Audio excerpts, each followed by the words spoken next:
Why does the world seem to punish you for your silence? You hold your tongue when others rant. You step back when others clamor for the spotlight. You guard your peace whilst everyone around you hemorrhages their souls into screens, arguments, and performances no one asked for. And yet, somehow, you are the one who is made to feel inadequate, as though your stillness were a disease, as though your restraint were cowardice. Pay very close attention to what I am about to tell you, because this video will explain exactly why your silence terrifies the servants of the shadow, and why they will never stop trying to break it. Tolkien buried a truth inside the tragedy of two brothers that most readers walk past without understanding. Boromir was loved, celebrated, mourned by an entire city, and he fell. Faramir was dismissed, scorned by his own father, sent on a suicide mission, and he endured. There is something hidden in that contrast that, once you see it, will change how you navigate every relationship, every provocation, and every moment of doubt for the rest of your life. Before this video ends, you will understand why the loud are always the first to be captured by the enemy.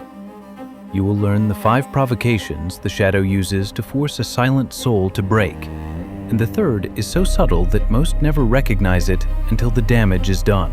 You will discover what Gandalf perceived in Faramir within moments of meeting him, a quality so rare that it moved the wizard to speak words of prophecy over his life. And you will hear the single sentence Tolkien wrote about silence that, had Boromir understood it, would have saved his life and altered the fate of the entire War of the Ring. If you clicked on this video, it was not by chance. The algorithm does not choose. Providence does. You are here because something in your spirit recognized its own reflection in that title. You are not weak. You are not invisible. You are dangerous. And by the end of this journey, you will know precisely why. Let us begin with the first revelation, the true nature of the mark you carry, and why Mordor has been watching you far longer than you realize. The mark of the silent. Why Mordor watches the quiet ones. There is a lie that has been woven so deeply into the fabric of this modern age that most accept it as truth without ever questioning its origin. The lie is this, that your value is determined by your visibility, that if you are not speaking, you are not thinking, that if you are not performing, you are not existing, that the measure of a soul is the noise it produces. This is not wisdom. This is the doctrine of Mordor, and it was designed specifically to flush out the very people the shadow fears most, those who carry their flame in silence. Tolkien understood this with a precision that borders on prophecy. In the whole of his legendarium, a mythology spanning thousands of years, populated by elven kings, dark lords, and beings of cosmic power, the single character who encounters the One Ring and refuses it without hesitation, without inner torment, without dramatic struggle, is not a wizard. He is not an elf lord. He is the quiet second son of a man who despised him. His name is Faramir, and if you have ever felt that the world was built to celebrate a kind of person you will never be, his story is the mirror you have been searching for. Consider what Tolkien tells us about the house of Denethor. Boromir was the elder son, the captain, the champion of Minas Tirith, the man whose horn could rally an army. He was everything the world rewards. Bold, loud, physically commanding, impossible to ignore. Denethor loved him with an almost idolatrous devotion. And then there was Faramir, a scholar, a reader of ancient lore, a man who sought wisdom over glory and who led his rangers with a quiet authority that required no spectacle. Denethor looked upon this son and saw failure, not because Faramir lacked quality, but because his quality could not be paraded through the streets. Here is the wound that many of you carry and have never been able to name. You live in a civilization of Denethors. Your workplace is governed by Denethors. Your social circles reward the Boromir in the room. The algorithms that govern your digital existence are designed to amplify the loudest voice, the most extreme reaction, the most provocative display. And you who think before you speak, who observe before you act, who would rather be right than be first, you are made to feel as though something is wrong with you, as though your silence is a symptom rather than a sovereignty. But Tolkien shows us the truth that Denethor was too proud and too broken to see. When the ring came to Boromir, the celebrated son, the golden champion of Gondor, it destroyed him. Not because Boromir was evil, but because his entire identity was built upon the need to prove himself, to save his city through his strength, to be seen as the hero. The ring simply whispered what the world had already taught him. Take me, and you will finally be enough. And he reached for it. As Tolkien wrote, the world is indeed full of peril, and the peril for the loud is that they have already revealed every crack in their armor. The enemy knows exactly where to strike. Now consider what happened when the same ring, the weapon that had toppled kings and corrupted wizards, was placed before Faramir. This quiet man, this overlooked son, this soldier who had never sought glory, looked upon the most powerful object in Middle-earth and spoke words that still echo through the ages. I would not take this thing if it lay by the highway. Not were Minas Tirith falling in ruin, and I alone could save her. Do you understand what this means? His restraint was not weakness. It was the deepest form of power Tolkien could imagine, a power that the ring itself could not comprehend, because the ring operates through desire. And Faramir had mastered desire through silence, through discipline, through the sovereignty of a soul that does not need the world's applause to know its own worth. This is why Mordor watches the quiet ones. Not because you are harmless, but because you are unreadable. The Eye of Sauron, that great, burning surveillance that Tolkien envisioned long before the age of cameras and algorithms, can penetrate the loud with ease. Every boast is a coordinate. Every reaction is intelligence. Every emotional display is a map of vulnerabilities. But the silent soul, the one who does not react, does not boast, does not reveal, that soul is a fortress without a visible gate. And a fortress without a gate cannot be stormed, only starved, which is precisely what the shadow attempts to do, and precisely what we shall examine next. For there is a strategy older than Mordor itself, a method by which the enemy attempts to break the silence of those he cannot read. It does not come with swords or fire. It comes with whispers, with provocations so carefully designed that most who fall for them never realize they were under attack at all. The question is, do you know the 5 forms this provocation takes? And do you know which one has already been used against you this very week? The 5 Provocations. How the shadow breaks a silent soul. If silence is your fortress, then the enemy's only strategy is to lure you out of it. And he is patient. He has been practicing this craft since before the foundations of the world were laid, when Morgoth, the first and greatest shadow, attempted to corrupt the very music of creation, not through greater power, but through provocation. He introduced discord into the Ainulindale, and those who reacted to his noise, who tried to shout over him or match his chaos, found themselves drawn into his theme.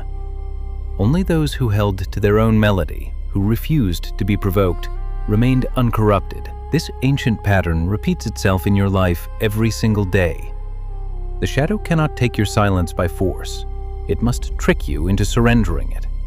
And it does so through 5 provocations that Tolkien mapped across his entire mythology with astonishing consistency. The first provocation, the accusation of cowardice. This is Denethor's weapon. When you choose restraint, the world will call you afraid. When you refuse to engage in pointless conflict, you will be labeled passive. When you decline to display your emotions for public consumption, you will be told you are cold, disconnected, or broken. This is by design. Denethor sent Faramir to retake Osgiliath, a suicide mission, not because it was strategically sound, but because Faramir's quiet refusal to perform bravado enraged a man who mistook noise for courage. "If I should return, think better of me, father," said Faramir. And Denethor's response was a dagger aimed at the heart of every silent soul throughout history. That depends on the manner of your return. The message is clear. Your silence will only be respected if it produces spectacle. Do not believe this lie. It is the first bait, and it is the crudest. The second provocation, the manufactured urgency. The Palantir is the supreme symbol of this tactic. When Denethor gazed into the Seeing Stone, Sauron did not show him lies. He showed him selective truths. curated to produce panic. He showed the armies, the darkness, the overwhelming force, all real, but stripped of context and hope. Your modern Palantir does precisely the same. Every notification, every breaking headline, every inflammatory post is engineered to create a sense of emergency that demands your immediate reaction. Speak now. Respond now. If you stay silent, you consent. This is the language of the Palantir, and it is the enemy's second bait. Tolkien showed us that Denethor's downfall was not his intelligence. He was arguably the most brilliant man in Gondor, but his inability to look at the Palantir and choose not to react. He could not bear the discipline of silence in the face of curated horror. And so he burned. The third provocation, the bait of injustice. And here we arrive at the subtlest trap. This is the provocation that captures the noblest souls, because it uses your own virtue against you. The shadow will place before you a genuine injustice, a real wrong, an authentic outrage, and it will whisper, "Surely you cannot remain silent before this." This is how Boromir fell. The ring did not tempt him with selfish desire. It tempted him with the suffering of his people. Give me the ring. I would use it for good. I would save Minas Tirith. His cause was just. His heart was sincere. And it was precisely this sincerity that the ring exploited. The enemy knows that a quiet soul with a strong moral compass is almost impossible to bait with petty provocations. So he uses righteous ones. He finds the injustice that you specifically cannot ignore, and he uses it as the lever to crack open your fortress. Not every battle that is real is a battle that is yours. This is the discernment that Faramir possessed and Boromir did not. The fourth provocation, the isolation whisper. When accusation, urgency, and injustice have failed to break your silence, the shadow changes strategy entirely. It stops trying to draw you out and instead tries to convince you that your silence has made you utterly alone. No one understands you. No one sees you. Your restraint has built a prison, not a fortress. This is the voice of the dead marshes, the ghostly faces beneath the water that whisper to the living, inviting them to sink. Tolkien warns us through Gollum's own journey, isolation is not the same as solitude. Solitude is the silence you choose from a position of strength. Isolation is the silence imposed upon you by despair. The enemy will attempt to turn the former into the latter, to make you believe that your fortress is actually a tomb. Do not reach for the dead lights. They are not companions, they are traps. The fifth provocation, the counterfeit ally. This is the most dangerous of all, because it wears the face of friendship. When the shadow cannot break your silence through external pressure, it sends someone who appears to celebrate your silence, who flatters your restraint, but whose true purpose is to become your confidant so that you willingly open the gates from within. This is Grima Wormtongue in his purest form. He did not attack Theoden with a sword. He became his most trusted advisor, and word by word, whisper by whisper, he drained the king of his will, his clarity, and his sovereignty. If someone in your life seems too eager to access your inner world, if their curiosity feels less like love and more like reconnaissance, you may be facing the fifth provocation. These are the 5 siege engines of the shadow. But knowing them is only the beginning. The question now is, what did Gandalf see in Faramir? What quality, what light, that made the wizard speak prophecy over a soldier the whole world had written off? The answer lies in a secret that Tolkien concealed not in his novels, but in the very architecture of Faramir's soul. And it changes everything. The Gandalf verdict.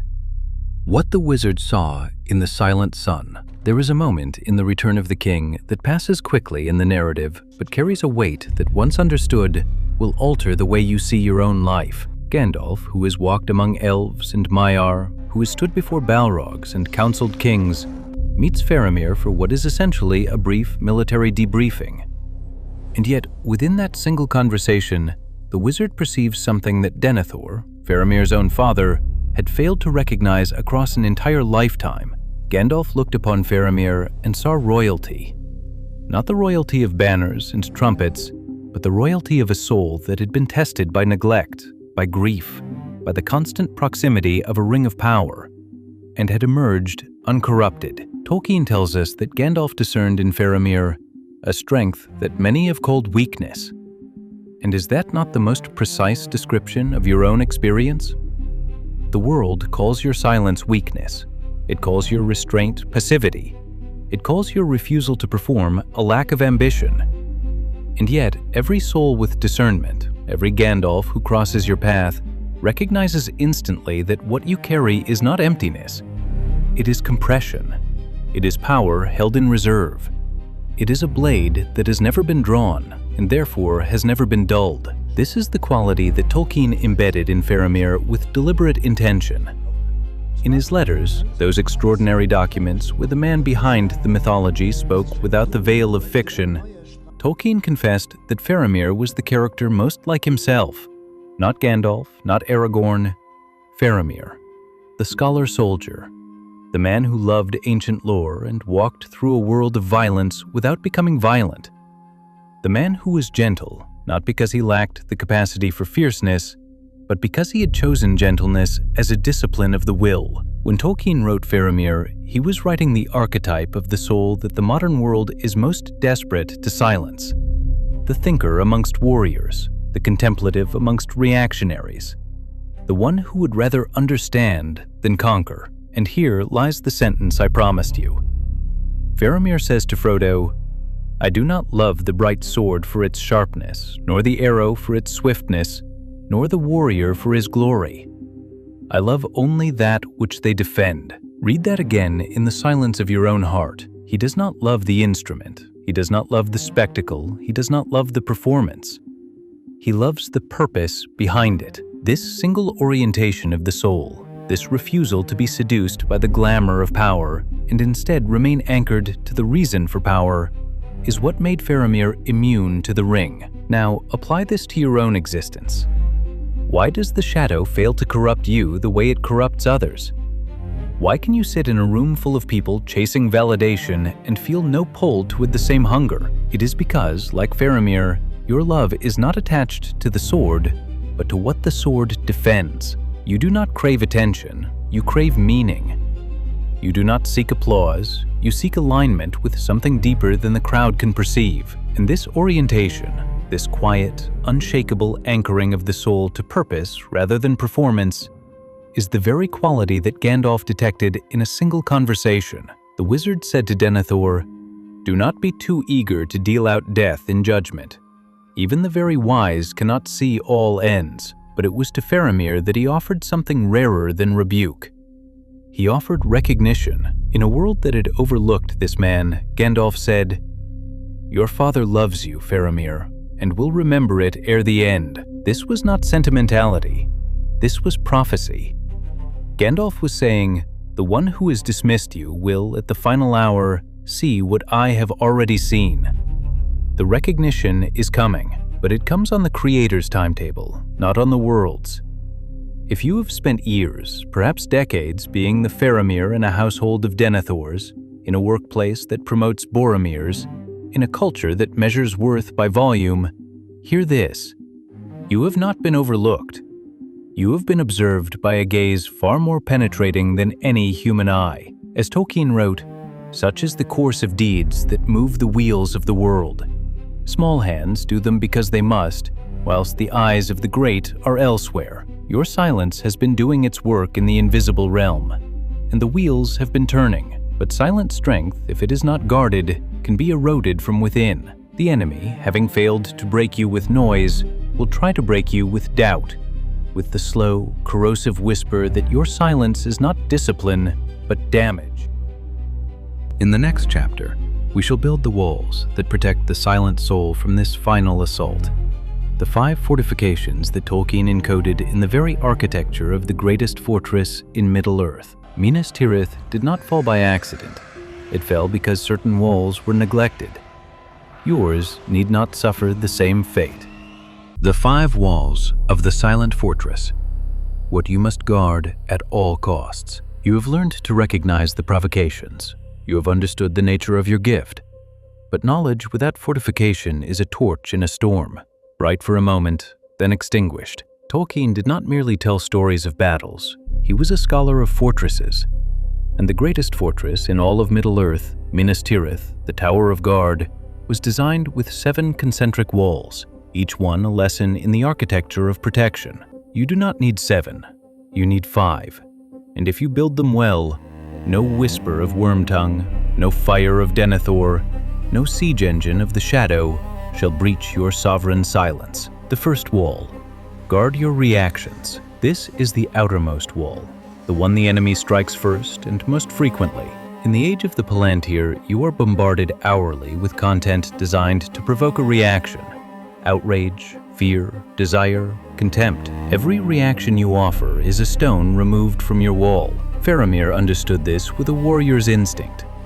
When Gollum was discovered in the Forbidden Pool, a creature despised by every soldier under his command, Faramir did not react with disgust or swift judgment. He observed. He questioned. He chose his response rather than surrendering to impulse. In a world that demands you react to everything within seconds, the discipline of the delayed response is your first and most essential wall. Before you speak, before you type, before you allow your face to betray your heart, ask yourself, is this my battle, or am I being baited into someone else's war? The second wall. Guard your energy. There is a finite quantity of spiritual and emotional strength allotted to each day, and the enemy's strategy is to ensure you spend it all before noon on things that do not matter. Sauron did not send his greatest weapon first. He sent waves of lesser forces, orcs, trolls, fear, to exhaust the defenders before the Witch King arrived. Your lesser forces are the petty dramas, the trivial arguments, the notifications and obligations that drain you of the strength you will need when the real battle comes. Faramir did not waste his rangers on skirmishes that served no strategic purpose. Audit your day. Where is your energy going? If it is being consumed by the orcs of triviality, you will have nothing left when the Witch King knocks upon your gate. The third wall. Guard your inner counsel. Not every thought that enters your mind is your own. The enemy's most insidious weapon is the whisper that you mistake for your own voice. This is the power of the Morgul Blade, the invisible shard that works its way toward your heart so slowly that you do not notice until the cold has spread too far. When you hear a thought that says, "Your silence is foolishness," or "You are falling behind," stop. Interrogate it. From whence does this thought come? Does it bear the mark of truth or the mark of the shadow? Gandalf himself warned, "Despair is only for those who see the end beyond all doubt." If the voice within you speaks despair, it is not your voice. It is the enemy's. Refuse it entry. The fourth wall. Guard your sacred experiences. There are moments in your life when you have felt the hand of something greater upon your shoulder. A moment of inexplicable peace in the midst of chaos.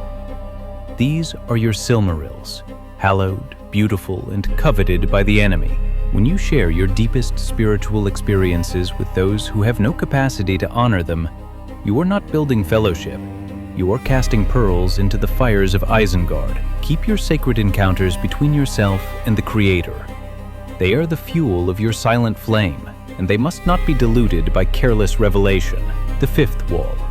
Guard your forgiveness of yourself. This is the innermost wall, the one closest to the throne of your soul. After all external assaults have failed, the shadow turns your own memory against you. It replays your failures. It magnifies your errors. This is the spirit of the Dead Marshes, and it is the weapon that nearly destroyed Frodo on the slopes of Mount Doom. You must learn the discipline of self-forgiveness that Tolkien himself described. "I will not say, do not weep, for not all tears are an evil. Your past may hold grief, it may hold regret, but it does not hold your identity, not any longer." As Gandalf said, "Even the very wise cannot see all ends." If mercy was extended to one so broken, how much more does mercy belong to you, who are still fighting, still standing, still keeping your flame alight in the darkness? 5 walls, 5 disciplines. Build them not with haste, but with the patient mastery of the dwarven architects of old. And your silence will become not merely a defense, but a kingdom. The crowning of the Silent King. Your eucatastrophe awaits. We've walked a long road together, you and I. You entered this journey carrying the weight of a world that has told you in 1,000 ways that your silence is your failing. And now, standing here at the threshold of the final truth, I ask you to consider the possibility, not as poetry, not as metaphor, but as the deepest reality of your existence, that everything you have endured has been preparation, that the overlooking, the underestimation, the years of quiet service without recognition have been forging something within you that the noise of the world could never have produced. Tolkien called it the eucatastrophe, the sudden, joyful turn that arrives at the moment when defeat seems absolute. It is not a reward for effort. It is the breaking through of a light that was always there, but could only be perceived when every false light had been extinguished. The eucatastrophe does not come to those who have been shouting their way through life. It comes to those who have kept their flame burning in silence, through the long watches of the night when no one was looking and no one was applauding. Consider the arc of Faramir's story. He was scorned by his father. He was wounded nearly unto death. He lay in the houses of healing whilst the world raged toward its climax, silent, broken, seemingly irrelevant to the great events unfolding. And yet, it was there, in that stillness, that the eucatastrophe found him. He awoke, he healed, and in the gardens of the houses of healing, he met Éowyn, another soul wounded by a world that had no place for her depth. Two silent souls, both dismissed by the powerful, found in one another a recognition that no crowd had ever offered them. Tolkien writes that Faramir said to Éowyn, "Then must I leave my own people, man of Gondor? And would you have your proud folk say of you, 'There goes a lord who tamed a wild shield maiden of the north'?" And Éowyn replied, "I will be a shield maiden no longer. I will be a healer." Do you see? The eucatastrophe was not a crown or a throne. It was being seen. It was the end of performing and the beginning of being known. This is what awaits you. Not the world's applause, but something infinitely greater. The recognition of those who share your frequency. The arrival of your own Éowyn or your own Faramir. The soul who looks at your silence and does not see emptiness but depth. Who does not see weakness but a sovereignty they have been searching for. Tolkien knew that the deepest healing does not happen on the battlefield. It happens in the quiet places, after the noise has faded, when two souls finally lay down their armor and say, "I see you." Aragorn, the returning king, looked upon Faramir and saw not a rival, but a brother. This is the paradox that Tolkien encoded. Those who do not grasp for the ring are the only ones fit to govern. Your silence, your restraint, your refusal to play the games of Mordor, these are not disqualifications. They are your credentials. As Tolkien wrote, "The world is indeed full of peril, but still there is much that is fair. And though in all lands love is now mingled with grief, it grows perhaps the greater. Your grief has not diminished your love. Your silence has not diminished your power. They have, in the hidden mathematics of grace, increased them. And so, I make this declaration over your life. May the walls you have built in silence stand firm against every provocation. May your restraint be rewarded with the recognition of those whose eyes are open. May the flame of honor, which you have guarded through long seasons of darkness, blaze forth at the appointed hour with a light that no cynicism can extinguish. May you find your Faramir, your Éowyn, the soul who sees in your silence not absence, but home. And may you know, beyond all whisper of doubt, that the one who composed the great music heard your quiet note amidst the discord, and called it indispensable. If this message has stirred something in the depths of your spirit, subscribe to this channel as a declaration that you belong to the fellowship of those who guard the flame. Share this video with the one person in your life who carries the same silent burden. And write in the comments below, "I do not love the sword for its sharpness.